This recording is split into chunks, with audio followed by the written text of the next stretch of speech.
Premier coup de raclette pour Muriel Draghi. Cette année, comme depuis 4 ans, elle pourra bien vendre ses crêpes au marché de Noël de Niort. De travailler par nos propres moyens, d'avoir de l'argent par nos propres moyens, sans avoir l'aide de l'État, c'est mieux, On est plus satisfait. Comme elle, une quarantaine de petits commerçants vont pouvoir exposer. Une bonne nouvelle en cette période de crise sanitaire. Il y a eu beaucoup d'expositions qui ont été annulées. Le fait qu'il y ait quelque chose de maintenu, ça fait du bien. Gel hydroalcoolique à l'entrée et sens de circulation ont été mis en place pour assurer la sécurité des visiteurs et des commerçants. On est en train de fixer des panneaux d'indication qui soient à peu près sympas et qu'on précise bien le sens de circulation. Ce marché de Noël, c'est surtout redonner le sourire aux enfants. J'étais content de voir les décos de Noël parce qu'on a plein à voir.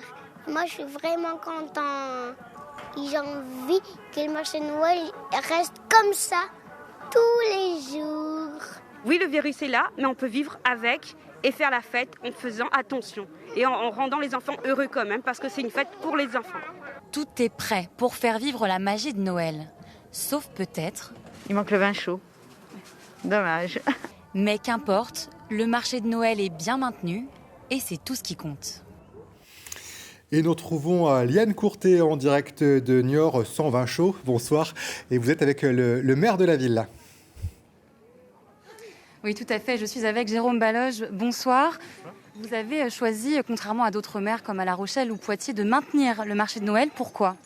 À Niort, on a un marché de Noël réputé, avec uniquement des artisans. Et les commerçants artisans ont le droit de travailler. Et on a absolument tenu à avoir notre marché de Noël. On n'en était pas sûr, mais il y a eu la période de déconfinement qui a réouvert les commerces, avec évidemment des conditions.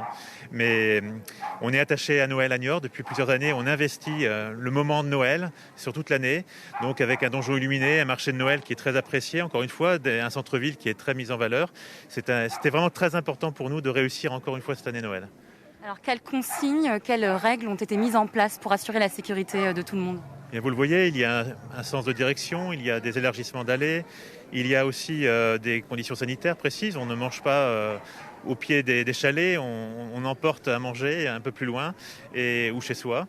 Et donc, un certain nombre de conditions sanitaires ont été vues avec la préfecture. Donc, tout ça s'est fait dans un cadre réglementaire, évidemment, qui était important de tenir. Et chacun est aussi très civique pour faire en sorte que tout se passe bien. Oui, justement, c'est une édition un petit peu spéciale. Est-ce qu'il y aura des différences par rapport aux années précédentes ? Eh bien, la crêpe, on la mange un peu plus loin. Le vin chaud, on l'oublie. Mais à part ça, voilà, Noël, il y a un Noël à Niort et ça, c'est important et on est heureux parce que ça apporte beaucoup de joie dans les cœurs. Et je pense qu'en ce moment, on en a besoin.